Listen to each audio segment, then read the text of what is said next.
મિત્રો સ્વાગત છે આપ સૌનું મારી ચેનલ પર. તો આપણે જોવાના છે ધોરણ 11 બરાબર, ભૌતિક વિજ્ઞાનનું સોલ્યુશન. તમે જો મારી ચેનલ પર નવા હોય તો ચેનલને લાઇક કરો, શેર કરો અને સબસ્ક્રાઈબ કરો. અને સૌથી પહેલાં આ વિડીયોને પણ સબસ્ક્રાઈબ કરી દો, ચેનલને સબસ્ક્રાઈબ કરી દો. અને બધા જ સોલ્યુશનની જે PDF છે, વિડીયો છે, એ વોટ્સઅપ ગ્રુપમાં મૂકવામાં આવ્યો છે. તો તમે એની પણ ખાસ નોંધ લેજો અને એમાં પણ તમે જોડાઈ જજો. ઓકે, તો ચાલો આપણે શરૂઆત કરીએ.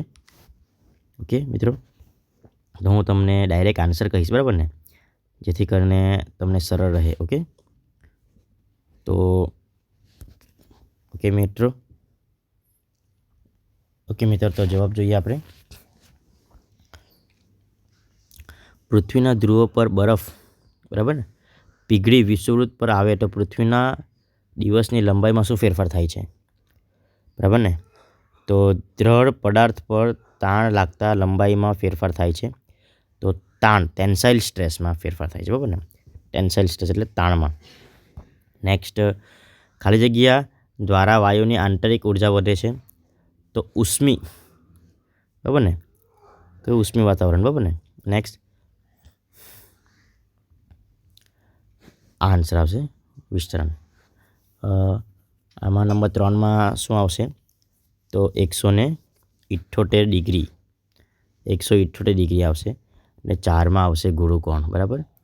નંબર 5માં જવાબની વાત કરીએ તો આવશે બર્નોલિયન નિયમ. કોનો નિયમ?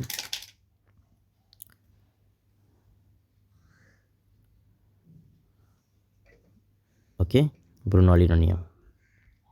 નંબર 6માં દ્રઢ પદાર્થ અને ઘન પદાર્થ વચ્ચે ભેદ લખો. તો તમામ વધે છે તેમ વધે છે. ઓકે, નંબર 7માં છે હોકાયંત્રની સોય પર શાના કારણે બળયુગ લાગે છે? તો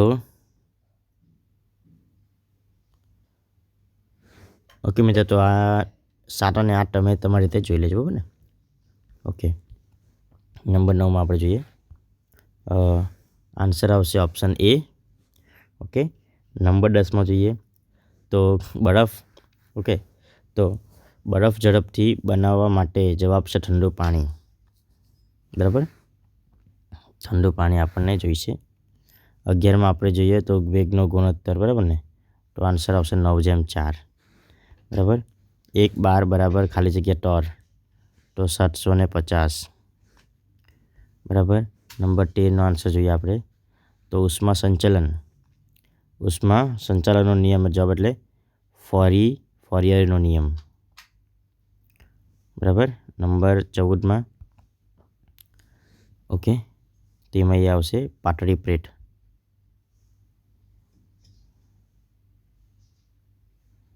નંબર 15 જોઈએ. નંબર 15 બાબત છે કે સમજાવ T1 બાબત T2, બરાબર ને. તો જવાબ ઉષ્માધારિત ક્ષમતા જુદી હોય છે. નંબર 16માં આપણે જોઈએ. ઓકે, તો નંબર 16માં આવશે સમાંતર. અને નંબર 17માં જે જવાબ આવશે તેમાં આવશે ઓપ્શન ડી. ઓકે, જોડકા જોડવાનું છે આપણે 18માં. નંબર 1માં આવશે રૂમમાં મૂકેલ ગરમ ચાનો કપ તે શાનું છે? તો પ્રાકૃતિક, બરાબર. અને આગની નજીક મૂકેલ પદાર્થ, બરાબર, તો પ્રેરિત. ઓકે, આગળ જોઈએ. નંબર 19માં જોઈએ તો આમાં દ્રાવ્યની સ્થિતિ, બરાબર. તો 19માં દ્રાવ્યની સ્થિતિ જવાબ બંને દર અને સ્થાન પર આધારિત રાખે છે. નંબર 20માં આપણે જોઈએ તો 20માં આવશે સ્પ્રિંગ, બરાબર. 20માં આવશે A2K. નંબર 21માં, બરાબર. નંબર 21માં આવશે ક્રિકેટ બેટના 2 ભાગ. જવાબ છે બંને ભાગોનો દર સમાન નથી કારણ કે દ્રવ્ય કેન્દ્ર સમાન અંતરે નથી. નંબર 22માં ચક્રવાટમાં ગતિ વધુ કેમ છે? તો જવાબ છે કેન્દ્ર તરફ દબાણ તફાવત વધુ હોવાથી. ઓકે, 23માં તો ઘન 2m અને ઋણ 2m પર દળ મૂકતા જવાબ હા દ્રવ્ય કેન્દ્ર મૂળ બિંદુ પર આવશે.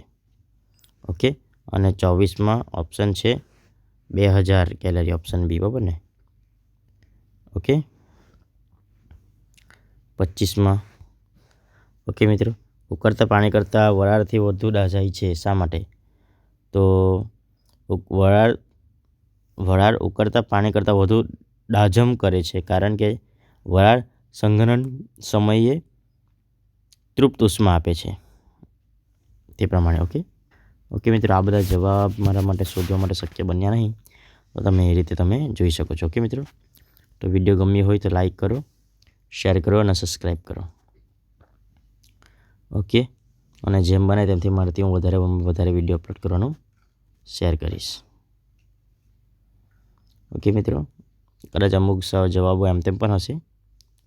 હું મારી બેસ્ટ ટ્રાય કરી છે શોધીને તમને સુધી પહોંચાડવા માટે.